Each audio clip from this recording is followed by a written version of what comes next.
let's dive into this. Nissan finds itself in a pretty challenging space.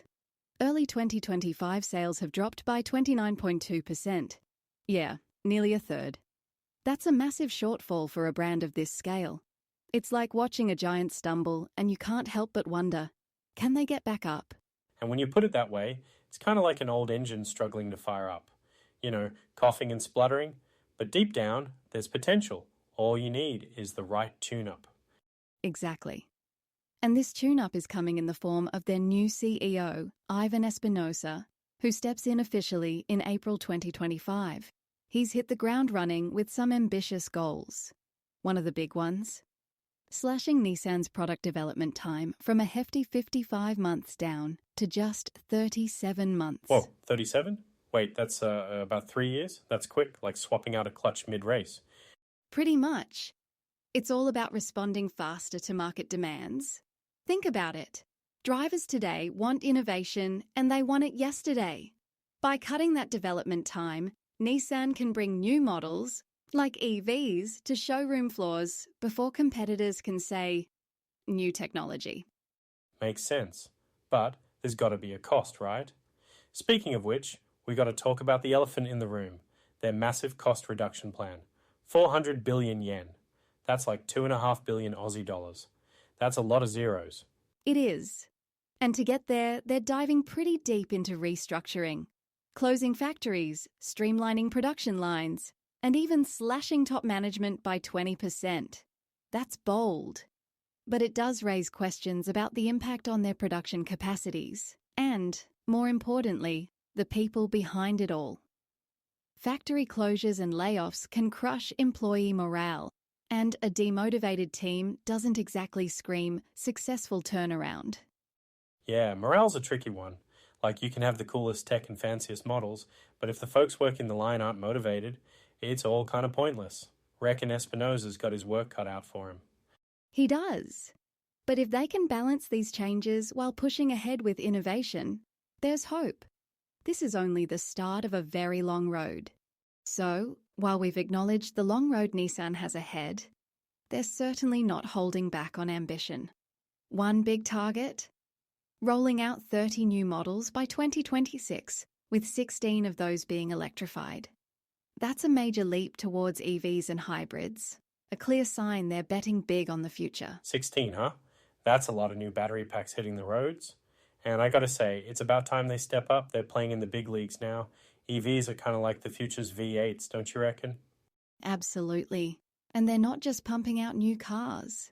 They're looking to slash EV costs, aiming for a 30% cut compared to today's Ariya. It's all about making electric cars more affordable and even closing the price gap with petrol ones by 2030. All right, but let's talk cars for a sec.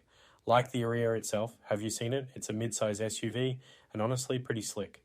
Oh, it's a standout for sure. Designed to compete with heavyweights like Tesla's Model Y and the growing tide of Chinese brands. But, Brody, there's another one I'm excited about. The next-gen Leaf. It's evolving into a small SUV, and that's a big change from how we've known it. Wait, the Leaf's going SUV? I didn't see that coming. That's pretty wild because the Leaf was one of those early EVs, you know.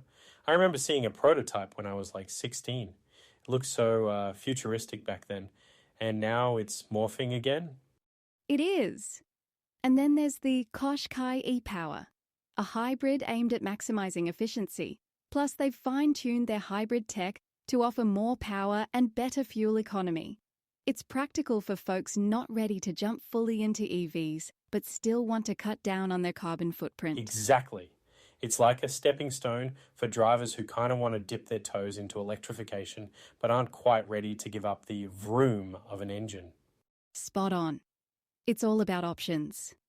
And versatility is huge for Australian consumers, especially with our love for SUVs and performance.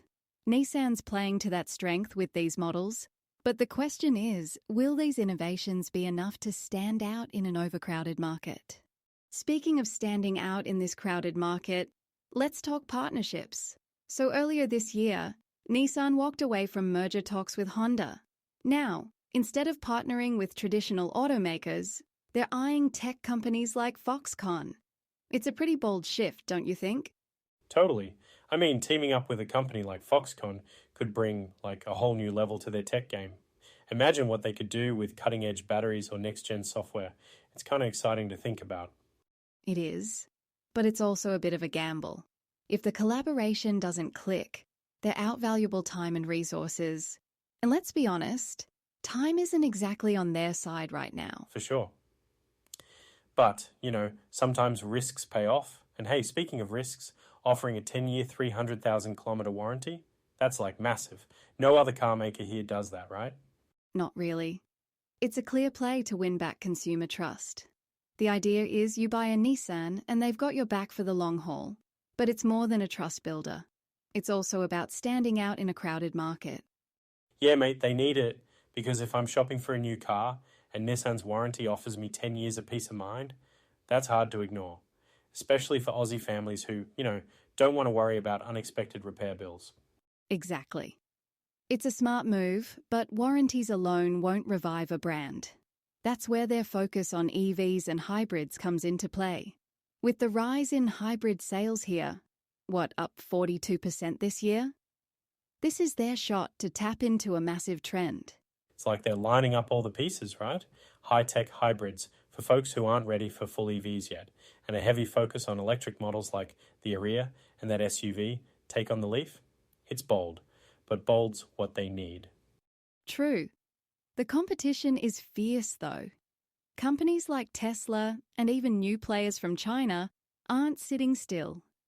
Nissan's success hinges on delivering these innovations quickly and meeting customer expectations head-on. Right. And honestly, I think it's going to come down to execution. Espinosa's got a clear vision, but turning that vision into reality, you need all hands on deck and a bit of luck. Absolutely. It's a high-stakes game, but if they can pull it off, this could be Nissan's big comeback story. Either way, it'll be fascinating to watch unfold. For sure. And on that note, I think we've covered quite a bit today. From the leadership shuffle to EVs, hybrids, and that killer warranty. There's a lot to keep an eye on. There really is. And that's a wrap on today's episode of the Aussie Car Brief. We'll catch you next time. Thanks for tuning in, everyone.